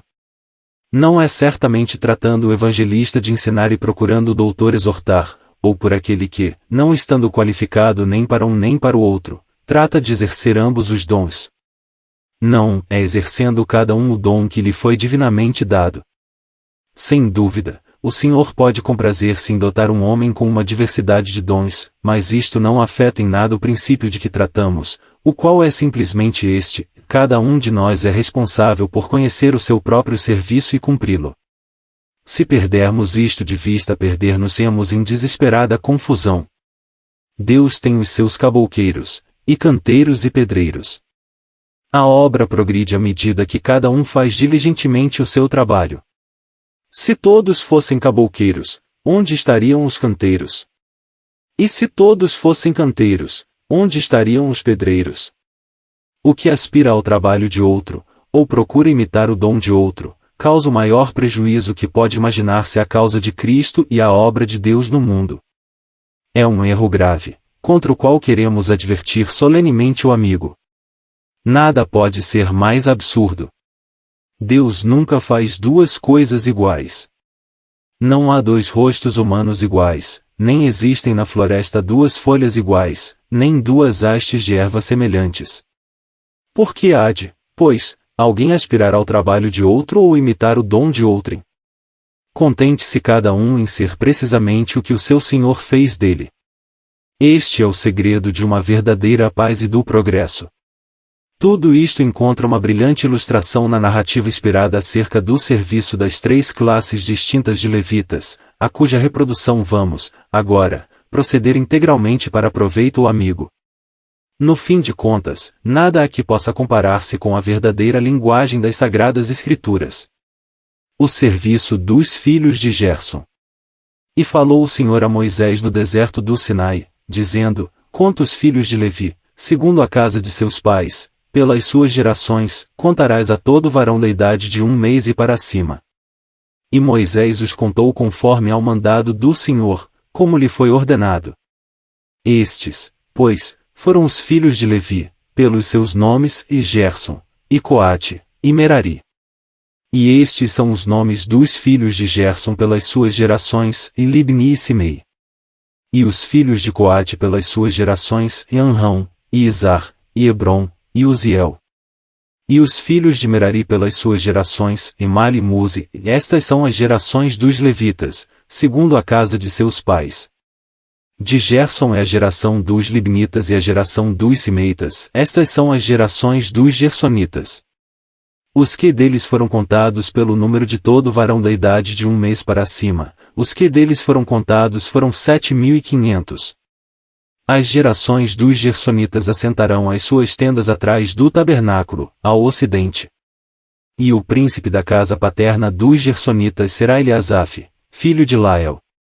E a guarda dos filhos de Gerson, na tenda da congregação será o tabernáculo, e a tenda, a sua coberta, e o véu da porta da tenda da congregação, e as cortinas do pátio, e o pavilhão da porta do pátio, que estão junto ao tabernáculo e junto ao altar, em redor, como também as suas cordas para todo o seu serviço. Números 3 versos 14 a 26. E lemos também em capítulo 4 versos 21 a 28, falou mais o Senhor a Moisés, dizendo: toma também a soma dos filhos de Gerson, segundo a casa de seus pais, segundo as suas gerações, da idade de 30 anos para cima, até aos 50, contarás a todo aquele que entrar a servir no seu serviço, para exercer o ministério na tenda da congregação.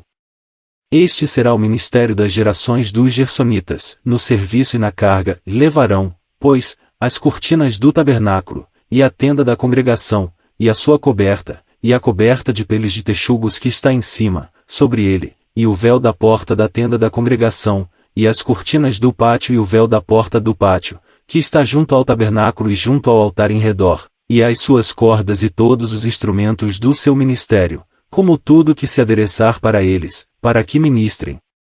Todo o ministério dos filhos dos Gersonitas, em todo o seu cargo e em todo o seu ministério, será segundo o mandado de Arão e de seus filhos, e lhes encomendareis em guarda todo o seu cargo. Este é o ministério das gerações dos filhos dos Gersonitas na tenda da congregação, e a sua guarda será debaixo da mão de Itamar, filho de Arão, o sacerdote. Isto é tudo que diz respeito a Gerson e sua obra.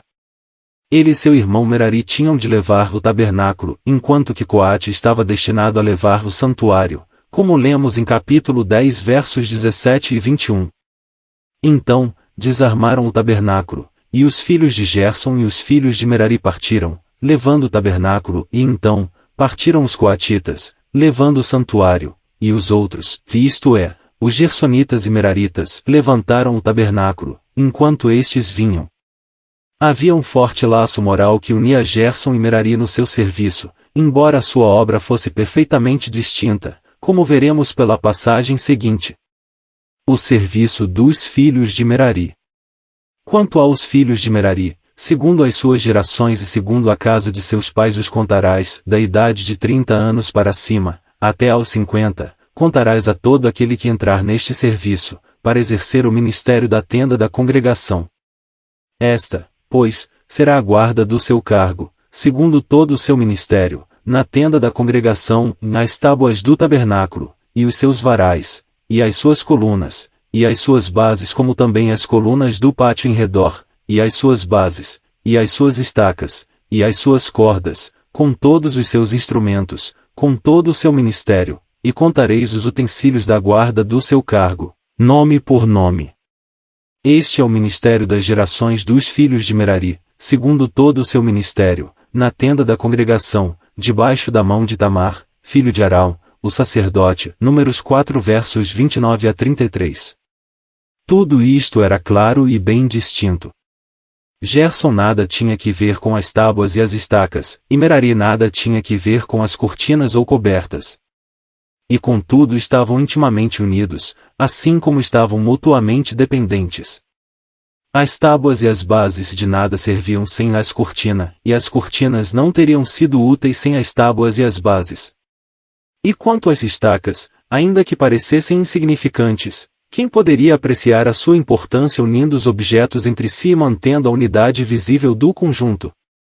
Assim todos trabalhavam em conjunto para um fim, e este era alcançado ocupando-se cada um na sua especialidade. Se um gersonita tivesse a ideia de abandonar as cortinas para se ocupar das estacas, teria deixado o seu próprio trabalho inacabado e interferido com o trabalho de um merarita. E isto de nada serviria.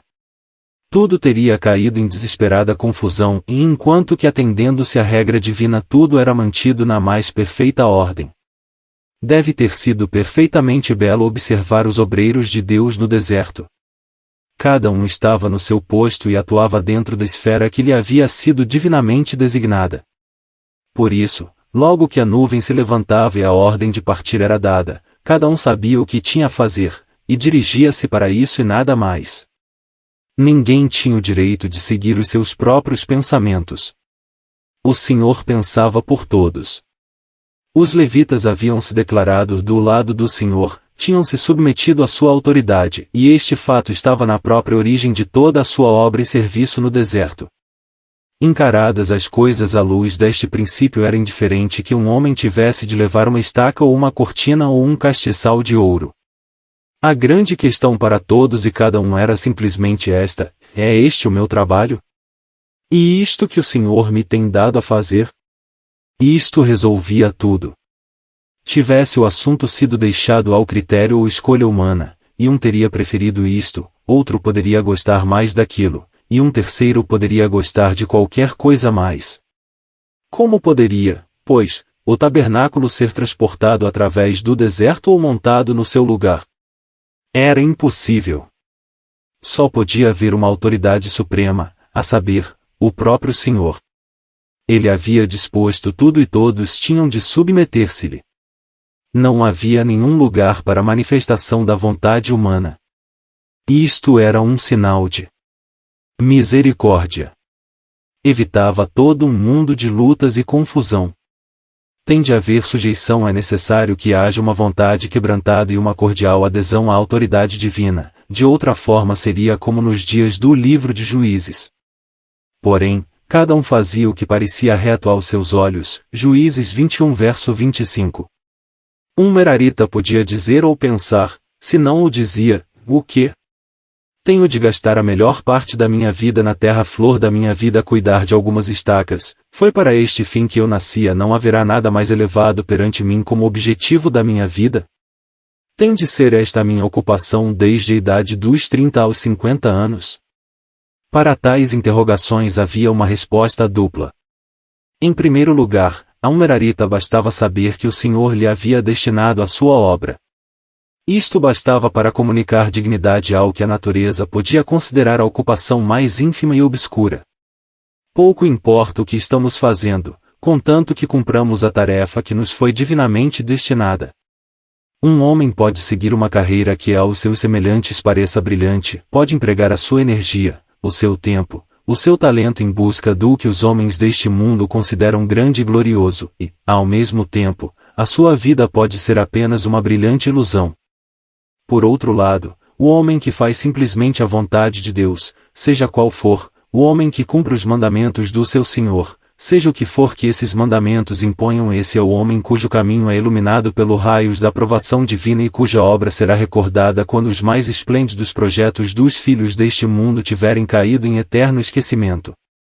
Mas, além do valor moral que sempre acompanhava o ato de fazer o que lhe era ordenado, havia também uma dignidade particular envolta na obra de um merarita, ainda mesmo quando essa obra consistia apenas em cuidar de algumas estacas ou de bases. Tudo o que se relacionava com o tabernáculo era do maior interesse e elevado valor. Não havia em todo o mundo coisa alguma que pudesse ser comparada com esse tabernáculo coberto de tábuas com todas as suas místicas dependências. Era uma dignidade santa e um sagrado privilégio ser-se autorizado a tocar na mais pequena estaca que formava parte desse maravilhoso tabernáculo no deserto. Era infinitamente mais glorioso ser um merarita, cuidando das estacas do tabernáculo, do que manejar o cetro do Egito ou da Assíria. É verdade que esse merarita, segundo o significado do seu nome, podia parecer um pobre homem amargurado, mas, o seu trabalho estava relacionado com a habitação do Deus Altíssimo, possuidor dos céus e da terra. As suas mãos pousavam sobre objetos que eram figuras de coisas que estavam nos céus. Cada estaca, cada base, cada cortina e cada cobertura era uma sombra das grandes coisas que haviam de vir, uma figura de Cristo. Não pretendemos afirmar que o humilde servo merarita ou gersonita compreendia estas coisas. A questão não é, de modo algum, esta. Nós compreendemo-las. É nosso privilégio colocar todas estas coisas, o tabernáculo e o seu equipamento místico, sob a luz brilhante do Novo Testamento, e descobrir Cristo em todas. Apesar de não basearmos nada sobre a medida de inteligência que possuíam os levitas sobre o seu respectivo trabalho, podemos, contudo, dizer com confiança que era um precioso privilégio serem autorizados a tocar e manejar e transportar através do deserto as sombras terrestres de realidades celestiais. Além disso, era uma graça especial ter a autoridade de um assim diz o Senhor para tudo em que punham as mãos. Quem pode apreciar uma tal graça e um tal privilégio? Cada membro dessa maravilhosa tribo de obreiros tinha o seu limite especial de coisas marcado pela mão de Deus, e sob a direção do sacerdote de Deus. Não era questão de cada um fazer o que mais lhe agradava seguir de outrem, mas de todos se submeterem à autoridade de Deus, e de fazerem precisamente o que lhes era ordenado. Este era o segredo da ordem entre os 8.580 obreiros, número 4 verso 48. E podemos dizer, com toda a confiança, que é ainda o único e verdadeiro segredo de ordem. Por que é que nós temos tanta confusão na igreja professante? Por que tantos conflitos de pensamentos, de sentimentos e opiniões? Por que tanta colisão de uns contra outros? Por que se atravessam uns no caminho dos outros? Simplesmente por falta de submissão completa e absoluta à palavra de Deus. A nossa vontade trabalha. Escolhemos os nossos próprios caminhos em vez de deixarmos que Deus escolha por nós. Falta-nos aquela atitude e estado de alma em que todos os pensamentos humanos, incluindo os nossos próprios, são considerados pelo que realmente valem, e em que os pensamentos de Deus se elevam a uma absoluta soberania. A completa submissão a Deus. Estamos convencidos de que esta é a grande aspiração à necessidade premente dos dias em que vivemos. A vontade do homem está ganhando por toda a parte domínio. Levanta-se como uma poderosa onda e arrasta as antigas barreiras que, em certa medida, a têm detido. Muitas das antigas e veneráveis instituições estão, neste momento, sendo arrastadas pela corrente esmagadora. Muitos edifícios cujos fundamentos, segundo supunhamos, estavam profundamente lançados nas afeições reverentes e afetuosas do povo, estão sendo demolidos pelo ariete do sentimento popular. Rompamos as suas ataduras e sacudamos de nós as suas cordas. Salmos 2 verso 3. Tal é, de modo proeminente, o espírito do século. Qual é o antídoto? Submissão. Submissão a quê? E submissão ao que se chama a autoridade da Igreja? À voz da tradição? Aos mandamentos e doutrinas dos homens? Não, bendito seja Deus, não é a qualquer destas coisas nem a todas elas juntas. Então, a quê? A voz do Deus vivo, a voz da Sagrada Escritura. Este é o grande remédio para a vontade própria, por um lado, e a submissão à autoridade humana, por outro. Devemos obedecer. Esta é a resposta à vontade própria. Devemos obedecer a Deus. E a resposta à sujeição à autoridade humana em matéria de fé. Vemos estes dois elementos sempre em redor de nós. O primeiro, a vontade própria, gira em infidelidade. O segundo, a submissão ao homem, resolve-se em superstição. Estas duas tendências exercem a sua influência sobre todo o mundo civilizado. Arrastarão todos salvo aqueles que são divinamente ensinados a dizer e sentir e atuar segundo a máxima imortal, e mais importa obedecer a Deus do que aos homens. Era isto que habilitava o gersonita, no deserto, a cuidar dessas peles pouco atraentes e ásperas de texugo, e habilitava também o merarita a cuidar das estacas aparentemente insignificantes. Sim, e é isto que habilitará o cristão, nos nossos dias, a aplicar-se àquela linha especial de serviço para que o seu Senhor achar conveniente chamá-lo. Ainda que à vista humana tal serviço pareça humilde e insignificante, deve bastar-nos que o nosso Senhor nos tenha determinado o nosso lugar e dado o nosso trabalho, e que este trabalho tenha uma relação imediata com a pessoa e glória daquele que traz a bandeira entre 10.000 e é totalmente desejável. Nós poderemos ter também que nos limitarmos ao antítipo das peles ásperas de texugo ou às insignificantes estacas. Porém, lembremo-nos de que tudo que se relaciona com Cristo, com o seu nome, com a sua pessoa e sua causa no mundo é inefavelmente precioso para Deus. Pode ser muito pequeno no parecer humano, mas que importar e devemos ver as coisas do ponto de vista de Deus, e devemos medi-las, pela sua medida, e esta é Cristo. Deus mede tudo por Cristo.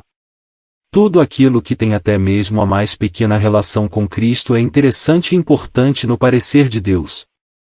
Ao passo que os mais excelentes empreendimentos, os projetos mais gigantescos, as empresas mais admiráveis dos homens deste mundo, todos se desvanecem como a nuvem e o orvalho da manhã. O homem faz do ego o seu centro, o seu objetivo e o seu padrão. Avalia as coisas segundo a medida em que elas o exaltam e favorecemos seus interesses. A própria religião, assim chamada, é abraçada do mesmo modo, e convertida num pedestal para ele se salvar. Em resumo, todas as coisas servem como um capital para o ego e são usadas como refletor para projetar luz sobre esse único objeto e chamar para ele a atenção. Assim há um imenso abismo entre os pensamentos de Deus e os pensamentos dos homens, e as margens desse abismo estão tão separadas como o Cristo e o ego. Tudo que pertence a Cristo é de importância e interesse eterno. Tudo que pertence ao ego passará e será esquecido. Por isso, o mais fatal erro em que pode cair qualquer pessoa é fazer do ego o seu objetivo. O resultado será um eterno desapontamento. Mas, por outro lado, a coisa mais sensata, mais segura e melhor que qualquer pessoa pode fazer é ter a Cristo por seu único e absorvente objetivo. Isto redundará infalivelmente em bênção e glória eternas. Prezado amigo, detente por um momento e consulta o teu coração e a tua consciência. Parece-nos, neste ponto, que tens uma sagrada responsabilidade a cumprir com respeito à tua alma.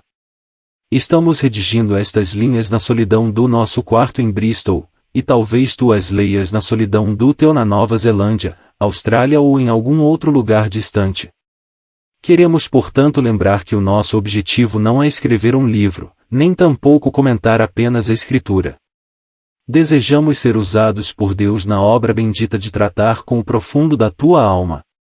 Permite, pois, que te faça esta pergunta solene e premente: qual é o teu objetivo? E Cristo ou o ego? Sê sincero ante o Todo-Poderoso, absoluto esquadrinhador dos corações. Julga-te a ti próprio como estando na própria luz da presença divina. Não te deixes enganar por qualquer brilho ou falsa cor. Deus vê o que está abaixo da superfície das coisas e quer que procedas do mesmo modo. Ele apresenta-te Cristo em contraste com tudo mais. Já o aceitaste? E ele a tua sabedoria, a tua justiça, tua santificação e redenção? Podes dizer, sem hesitação, o meu amado é meu e eu sou dele? Examina e vê. E este um ponto para ti completamente arrumado nas profundidades da tua alma, se assim é, fazes de Cristo teu único objetivo? Medes todas as coisas por ele? Ó, prezado amigo, estas são perguntas penetrantes. Está certo de que não as fazemos sem sentir o seu poder penetrante. Deus é testemunha de que sentimos, muito embora em que pequena medida, a sua importância e gravidade. Estamos profunda e inteiramente convencidos de que nada permanecerá senão o que está relacionado com Cristo e, além disso, que a questão mais ínfima que levemente lhe diga respeito é de supremo interesse no juízo do céu. Se nos for dado despertar em algum coração o sentimento destas verdades ou de aprofundar este sentimento onde não haja sido despertado, não teremos redigido esta obra em vão. O serviço dos filhos de Coate. Devemos, agora, antes de fechar esta extensa parte, dar uma vista de olhos, por alguns momentos, aos filhos de Coate e a sua obra. E falou o Senhor a Moisés e Arão, dizendo: toma a soma dos filhos de Coate, do meio dos filhos de Levi, pelas suas gerações, segundo a casa de seus pais, da idade de 30 anos para cima até aos 50 anos será todo aquele que entrar neste exército para fazer obra na tenda da congregação. Este será o ministério dos filhos de Coate, na tenda da congregação, nas coisas santíssimas. Quando partir o arraial, Arão e seus filhos virão e tirarão o véu da coberta e com ele cobrirão a arca do testemunho, e pôr-lhe por cima uma coberta de peles de texugos, e sobre ela estenderão um pano, todo azul, e lhe meterão os varais. Também sobre a mesa da proposição estenderão um pano azul e, sobre ela, porão os pratos, e os seus incensários, e as taças, e escudelas, também o pão contínuo estará sobre ela.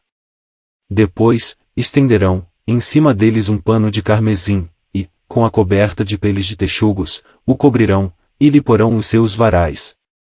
Então, tomarão um pano de azul e cobrirão o castiçal da luminária, e as suas lâmpadas, e os seus espevitadores, e os seus apagadores, e todos os seus utensílios de azeite, com que o servem. E meterão, a ele e a todos os seus utensílios, na coberta de peles de texugos e o porão sobre os varais.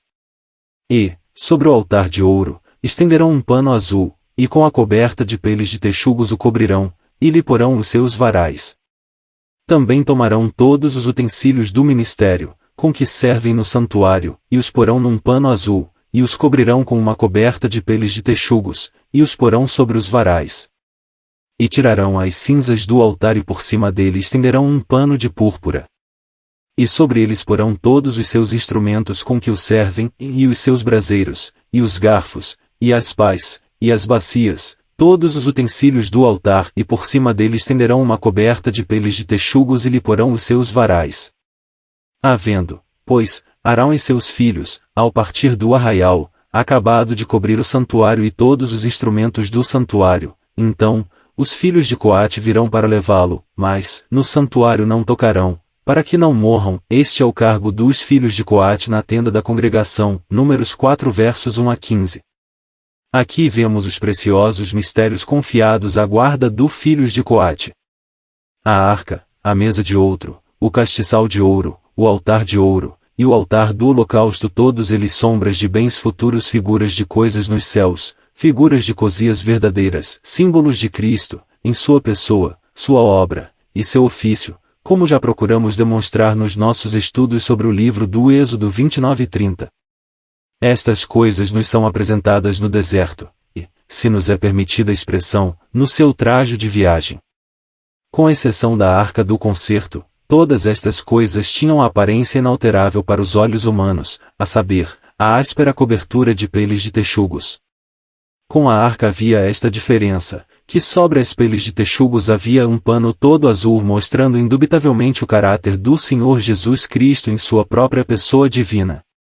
O que nele era essencialmente celestial manifestava-se sobre a própria superfície da sua bendita vida aqui na terra. Foi sempre o homem celestial, o Senhor do céu. Sob esta coberta de azul estavam as peles de texugos, que podem ser consideradas como a expressão do que protege o mal. A arca era o único objeto que era coberto desta maneira peculiar. Quanto à mesa dos pães da proposição, que era uma figura de nosso Senhor Jesus Cristo em sua relação com as 12 tribos de Israel, havia primeiramente um pano azul, depois um pano de carmesim, e sobretudo as peles de texugos. Por outras palavras, havia o que era essencialmente celestial, em seguida o que representa o esplendor humano, e por cima de tudo o que protege do mal. E propósito de Deus que as 12 tribos de Israel tenham a supremacia na terra, que nelas se veja o tipo mais elevado de esplendor humano. Daí a aptidão da coberta de carmesim sobre a mesa da proposição. Os 12 pães representam evidentemente as 12 tribos, e quanto à cor escarlate, o amigo só tem que recorrer à Escritura para ver que representa o que o homem considera esplêndido. As cobertas do castiçal de ouro e do altar de ouro eram idênticas, isto é, primeiro e cobertura celeste, e exteriormente as peles de texugos. No castiçal vemos Cristo, o Senhor, em relação com a obra do Espírito Santo em luz e testemunho. O altar de ouro mostra-nos Cristo e o valor precioso da sua intercessão, a fragrância e o valor do que ele é diante de Deus. Estes dois objetos, ao passarem pelas areias do deserto, iam embrulhados no que era celeste e protegidos por cima pelas peles de texugos. Por fim, quanto ao altar de cobre observamos uma diferença notável. Era coberto com púrpura em vez de azul, ou de carmesim. Por que se fazia esta diferença? Sem dúvida, porque o altar de cobre prefigurava Cristo como aquele que sofreu pelos pecados, e que deve, portanto, manejar o cetro da realeza. A púrpura é a cor real. O mesmo que sofreu neste mundo reinará. Aquele sobre cuja cabeça puseram uma coroa de espinhos usará a coroa de glória. Daí a razão por que convinha cobrir o altar de cobre com púrpura, pois sobre esse altar era oferecida a vítima. Sabemos que nada existe na Escritura sem o seu próprio significado divino, e é nosso privilégio bem como nosso dever procurar conhecer o significado de tudo que Deus tem misericordiosamente escrito para nosso ensino. Isto, cremos, só pode conseguir-se esperando em Deus com humildade, paciência e oração. O mesmo que inspirou o livro conhece perfeitamente o fim e o assunto do livro no seu conjunto e cada uma das suas partes em que ele se divide. O conhecimento deste fato terá o efeito de reprimir os caprichos da imaginação. Só o Espírito de Deus pode abrir as Escrituras às nossas almas. Deus é o seu próprio intérprete tanto em revelação como em providência. E quanto mais nos apoiarmos em ele com o sentimento verdadeiro da nossa nulidade, tanto mais profundo será o conhecimento que adquiriremos tanto da sua palavra como dos seus caminhos. Uma meditação na presença de Deus sobre tudo o que nos é apresentado figuradamente. Queremos portanto convidar o amigo cristão a ler os primeiros 15 versículos de Números 4 na presença de Deus, e a pedir-lhe que lhe explique o significado de cada cláusula, o significado da arca e a razão por que só ela era coberta com um pano todo azul, e assim todo o resto. Temo-nos aventurado, com espírito humilde, sugerir o significado, mas desejamos ardentemente que o amigo receba diretamente de Deus, por si mesmo, e não apenas do homem. Confessamos que tememos muito a imaginação, e cremos poder dizer que jamais nos havemos sentado para escrever sobre as Sagradas Escrituras sem estarmos profundamente convencidos de que ninguém senão o Espírito Santo pode realmente explicá-las. Dirás, portanto, por que escreves, então? Bem, é com a viva esperança de me ser permitido, ainda que de um modo fraco, ajudar o que estuda seriamente a Escritura a alcançar com a vista as raras e excelentes pedras preciosas que estão espalhadas ao longo das páginas inspiradas, de forma que ele próprio possa apanhá-las. Milhares de amigos poderiam ler repetidas vezes o capítulo 4 de Números e não perceberem sequer o fato que a arca era a única peça mística do mobiliário do tabernáculo que não ostentava pele de texugo. E se o simples fato não for compreendido em si, como poderá ver-se a sua importância? Assim também quanto ao altar de cobre, quantos têm deixado de observar que só ele era coberto com a púrpura? Ora, nós podemos estar certos que estes dois fatos são plenos de significado espiritual. A arca era a mais elevada manifestação de Deus, e portanto podemos compreender o motivo por que ela mostrava, à primeira vista, o que era puramente divino. O altar de cobre era o lugar onde o pecado era julgado, simbolizava Cristo em sua obra como aquele que leva o pecado, mostrava esse lugar afastadíssimo a que ele teve de ir por nós, e ainda assim esse altar de cobre era a única coisa que era embrulhada numa coberta real. Pode existir alguma coisa mais excelente que temos aqui? Que sabedoria infinita há em todas estas distinções! A arca conduz-nos ao mais alto ponto no céu. O altar de cobre conduz-nos ao ponto mais baixo da terra. Estavam em pontos extremos do tabernáculo. Naquela vemos aquele que engrandeceu a lei, neste vemos aquele que foi feito pecado. Na arca via-se ao primeiro golpe de vista o que era celestial, e era só quando se procurava mais abaixo que se via a pele de texugo, e profundando mais via-se esse misterioso véu, figura da carne de Cristo. Mas no altar de cobre a primeira coisa que se via era a pele de texugo e por baixo dela a coberta real. Vemos Cristo em cada um destes objetos, embora em dois aspectos diferentes. Na arca temos Cristo mantendo a glória de Deus. No altar de cobre temos Cristo respondendo às necessidades do pecador. Bendita combinação para nós! Porém, o amigo já notou, além do mais, que em toda esta maravilhosa passagem para a qual temos chamado a sua atenção, não se faz menção de uma certa peça de mobiliário que, segundo Êxodo 30 e outras passagens das Escrituras, ocupava um lugar muito importante no tabernáculo, referimo-nos à pia de cobre. Por que é esta omitida em Números 4? É mais que provável que alguns dos nossos clarividentes racionalistas encontrem aqui o que eles chamam um erro, um defeito, uma discordância. Mas será assim? Não, graças a Deus. O cristão estudioso sabe muito bem que tais coisas são inteiramente incompatíveis com o livro de Deus. Sabe e confessa isto, até mesmo se não puder ser capaz de justificar a falta ou a inclusão deste ou daquele pormenor em uma dada passagem. Mas precisamente na medida em que podemos, pela misericórdia de Deus, ver a razão espiritual das coisas, descobrimos sempre que onde o racionalista vê, ou aparenta ver, falhas, o crente estudioso e piedoso vê pedras preciosas. Acontece assim, não duvidamos, a respeito da omissão da bacia de cobre da relação de Números 4.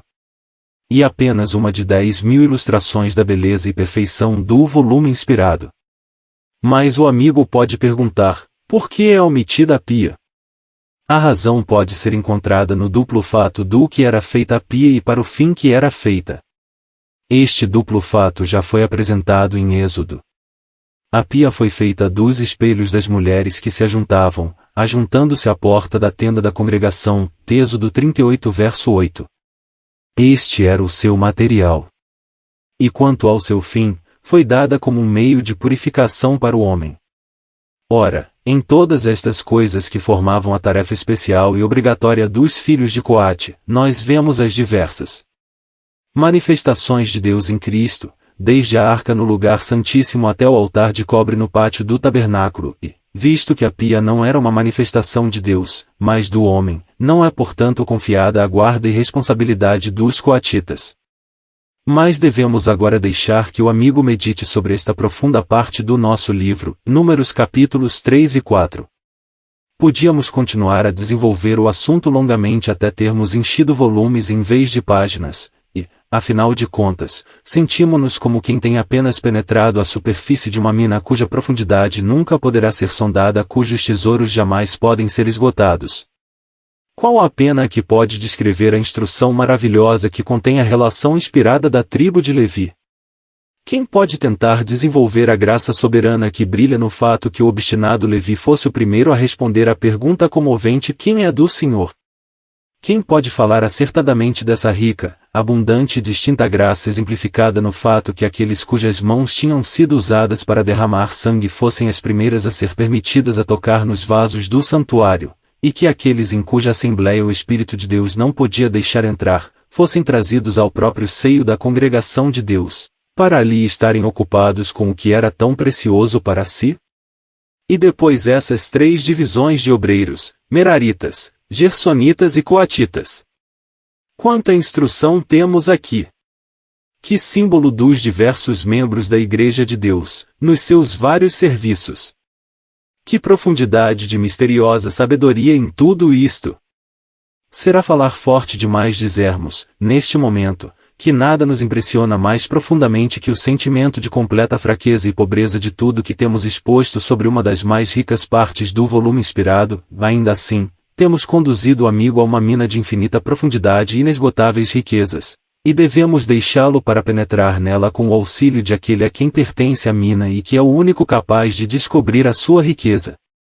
Tudo quanto o homem pode escrever ou dizer sobre qualquer porção da palavra de Deus, pode, quando muito, ser sugestivo. Falar dela como de um assunto exaustivo seria lançar desprezo sobre o cânone sagrado. Possamos nós trilhar o lugar santo com os pés descalços, e ser como aqueles que indagam no templo, e cujos estudos são perfumados pelo espírito de adoração. Para mais sugestões sobre os assuntos abordados na parte precedente do nosso vídeo, recomendamos ao amigo os vídeos que tratam dos estudos sobre o livro de Êxodo, capítulos 24 a 30.